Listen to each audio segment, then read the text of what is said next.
자, 이번 영상은 깡통계좌 극복기 4편을 준비했는데 이번 내용이 제일 중요할 수도 있을 것 같습니다. 이번 영상에서는 제가 매매한 종목과 방법에 대해서 설명을 드릴까 하는데 제가 처음 주식을 시작하고 1년 내내 한 달도 쉬지 않고 깨지면서 깡통을 찬 다음에 필요한 마인드에 대해서 좀 여러 번 설명을 드렸습니다. 이런 마인드도 중요하지만 당연히 중요한 것은 어떤 식으로 종목을 고르고 매매를 했는지가 중요할 수가 있습니다. 누구든지 지난 손실을 잇는 것은 정말 어려울 수가 있는데 저는 그 당시에 소액도 아니라 20대 초중반 나이에 빚까지 1,800만 원 진 상태에서 모든 것을 잃었습니다. 그 빚도 캐피탈에서 이자가 20%가 넘었던 걸로 아는데 이런 최악의 조건에서도 지난 손실에 집착하면 빠져나올 수 없는 늪이라는 것을 깨닫고 매일 새로 시작한다는 마음을 놓지 않는 게 중요합니다.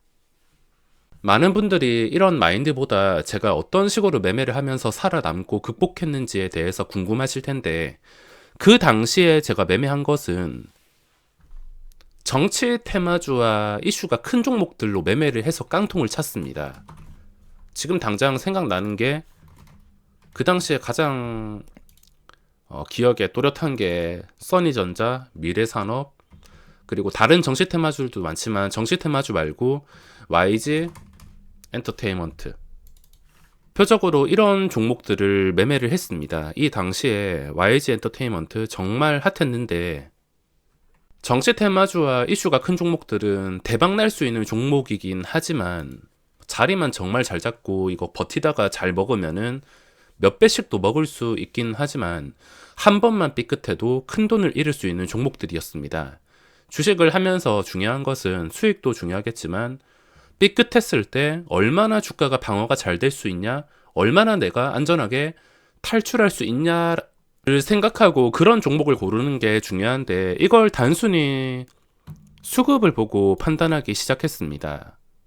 여기 찍혀있는 아주 단순한 개인, 외국인, 기관, 개인, 외국인, 기관, 현재까지도 저는 이 수급을 신경 쓰고 있으며 종목 분석할 때 꼭 참고를 하고 있습니다. 시장의 패턴은 계속 변화하기 때문에 그 당시에 먹혔던 방법이 지금은 먹히진 않지만 한 가지를 알아둔다면 변화에 적응하면서 그거를 여러 가지로 응용해서 사용할 수가 있습니다. 그러니까 지금 뭐 단타든 스윙이든 어떤 매매를 하시더라도 한 곳만 파시는 게 중요하고 한 곳만 파다 보면은 그 한 곳을 내가 정말 잘 했을 때는 변화에 적응할 수 있게 되고 변형되는 시장에서 또 새로운 방법으로 응용할 수 있기 때문에 처음부터 막 이것저것 배우려는 것보다 한 곳만 끝까지 파시는 게 좋다 생각합니다. 그리고 개인 투자자가 시장에서 할 수 있는 분석은 거의 없습니다. 기업 분석이야 얼마든지 하겠지만 기업 분석 같은 걸로 돈 벌 수 있다면 똑똑하고 학력 좋은 상위권자들이 증권사 쪽에서 전부 다 쓸어갔지 주식은 그런 곳이 아닙니다. 그런 점을 받아들이고 저는 종목이 어떻게 해야 움직이고 어떻게 해야 방어가 잘 되는지에 대해서 고민하기 시작했습니다. 그 당시가 벌써 이렇게 오래돼서 기억이 뚜렷하진 않지만 저는 수급주를 선택을 했습니다. 지금 시장에서도 제가 제일 선호하는 두 가지가 뭐냐면 탄탄한 수급이 받쳐주는 종목이나 아니면 수급이 없어도 거래대금이 무식하게 많이 들어오는 종목을 좋아합니다. 더 좋게 생각해서 거래대금까지 몰리는데 수급까지 좋다. 그러면 그 종목은 주가 방어율이 굉장히 탄탄해집니다. 그 당시에는 정말 답이 없다 보니까 최대한 안전한 종목만 찾자, 손실만 보지 말자 이런 식으로 생각하면서 수급에 눈을 돌리게 되었는데 물론 이 수급이 100% 수익을 보장해 주지는 않았습니다. 하지만 이때까지 종목들을 보시면 대표적으로 무거운 게 펄어비스랑 카카오 게임즈가 있는데 이거 말고도 종목들은 정말 많습니다. 지금 당장 생각나는 게 이거 두 개밖에 없는데 주가를 바닥부터 끌어올린 것은 이런 기관의 수급이었습니다.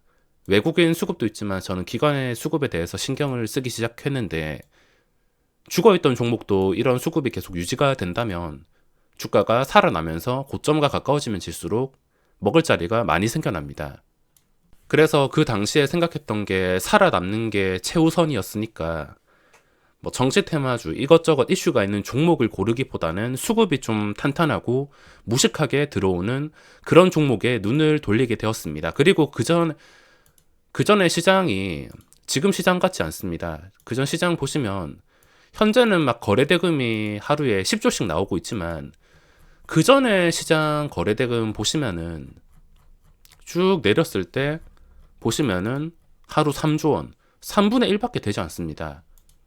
거래대금이 거의 말라있는 시장이어서 게다가 상하한가가 15%밖에 되지 않았기 때문에 지금같이 활발하게 움직이는 종목을 그렇게 쉽게 찾아볼 수가 없었습니다. 그래서 차라리 개인보다 나은 외국인이나 기관이 들어오는 종목을 눈여겨보게 되었으며 이게 100% 성공할 수는 없지만 또 통하는 종목들이 정말 많았습니다. 그 당시에 수급이 붙으면 그 수급이 붙는 초기에 붙는 게 정말 중요했고 초기에 붙는다면은 수익을 쉽게 내주었습니다. 물론 안 통하는 종목이 있었지만 제가 처음에 말씀드렸다시피 실패하더라도 주가 방어가 잘 되는 종목을 골라야 되는데 수급이 많이 들어오면은 일단 주가 방어가 잘 됩니다. 개인의 매도가 찍혀 있을수록 주가 방어가 잘 되며 지금까지 이 큰 틀은 변하지 않습니다. 항상 어떤 종목이 폭락하기 시작할 때 이건 항상 똑같습니다. 절대 변하지 않는데 당장 생각나는 NC소프트를 예로 들어보겠습니다. 갑자기 8월 26일 악재가 떴으며 이때 보시면은 악재가 뜨고 나서 던지는 것은 외국인 기관인데 받아들이는 것은 전부 다 개인입니다. 이 개인 특성상 어떤 종목이 갑자기 폭락하면은 그걸 싸게 사고 싶은 매수세 때문에 개인들이 다 받는 걸로 보일 수밖에 없는데 이거는 바닥이 어딘지 알 수 없습니다. 반대로 개인이 다 던지고 기관과 외국인이 들어왔을 때 신고가를 찍는다면 고점이 당연히 어딘지는 모르겠지만 주가 방어가 이것보단 잘 됩니다. 이거와 반대되는 상황에서 기관과 외국인 수급이 들어왔을 때가 훨씬 더 주가가 안전합니다. 근데 개인이 받는다면 진짜 운이 좋다면은 뭐 하루 이틀, 일주일 이내에 바로 반등이 나와서 요즘 시장 너무 세기 때문에 떨어지는 칼날 매매가 통할 수도 있겠지만 그게 통하지 않을 경우에 바닥이 어딘지 알 수가 없습니다. NC소프트도 만약에 이때 NFT 이슈가 나오지 않았다면은 이 상태에서 아마 황금선 밑으로 계속 추세가 안 좋았고 언제 반응이 나왔을지 몰랐을 겁니다. 그 당시에 또 많이 했던 방법이 수급 초기에 따라 붙는 것이었는데 요즘에도 카카오 게임즈나 펄어비스 뭔가 좀 의미가 있는 자리에서 수급 초기 종목은 첫 출발에만 잘 잡는다면은 그 종목은 끝까지 올라갈 가능성이 높아집니다. 최근에 또 그런 종목이 몇 개씩 나왔는데 LX 세미콘 보시면 이것도 첫 출발할 때 보시면 수급까지 동원이 되었습니다. 거래대금만으로도 매매를 할 수가 있는데 수급까지 들어오게 된다면 플러스 요소가 되는데 수급이 이날 장중에도 들어오고 나서 한 14만 원에서 15만 4,700원까지 수치로만 따진다면 10%가 더 플러스가 되었습니다. 수급만 응용할 수 있다면 이 전체 30% 이상은 못 먹어도 10%이 구간을 먹을 자리가 눈에 보일 수가 있다는 겁니다. 이거를 여러 가지로 응용을 해서 잘 활용하는 게 중요하고 내가 진짜 종목 고르는 게 힘들다. 도저히 무슨 종목을 골라야 될지 모르겠다. 그러면은 차라리 기간에 수급이 붙는 종목의 패턴에 대해서 연구를 하시는 게 훨씬 더 성공하기 위해서 현실성이 있다고 생각하고 있습니다. 대신에 주의를 해야 될 것은 이 상위 종목 중에 뭐 수급이 그냥 무조건 많이 들어왔다고 무조건 따라 사는 게 아니라 처음 하시는 분들은 이 수급이 어떤 식으로 흘러가고 주가에 영향을 미치며 계속 이 변화하는 패턴에 대해서 적응하기 위해서 이 한 곳만 제대로 파야 된다는 것입니다.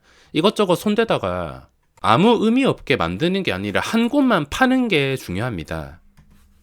그 당시 수급주 중에서 또 기억이 남는 게 상한가 15% 시절에 LG U+였나 LG 디스플레이였나 뭐 LG 뭐였는데 그때 그 LG가 수급으로 인해서 15% 상한가에 마감한 기억이 있습니다. 그때 정말 충격적이었는데 그 당시에 외국인이 주도를 했었나? 그때 이후에 제가 수급에 대해서 더 관심을 가지고 집중적으로 파기 시작했던 것 같습니다. 기관의 수급도 중요하지만 이 외국인의 수급, 요즘엔 단타가 훨씬 더 많긴 하지만 그 당시에는 외국인의 수급이 기여하는 것도 꽤나 컸습니다. 초대형주를 올리기 위해서 이 힘이 필요했는데 요즘에는 이게 너무 많이 변해서 외국인 수급보다는 기관 쪽으로 파는 게 훨씬 더 유리하다 생각합니다.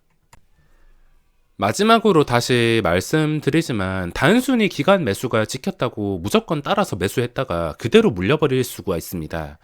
기관의 매수가 찍히는 걸 개인한테 보여주고 털어먹는 상황도 있기 때문에 제가 그동안 설명을 드린 뭔가 의미가 있는 자리나 신고가라든지 아니면 고점과 거리가 좁혀지는 상황이라든지 또는 거래대금 또는 첫 출발, LX 세미콘은 이 세 가지가 다 겹쳤습니다.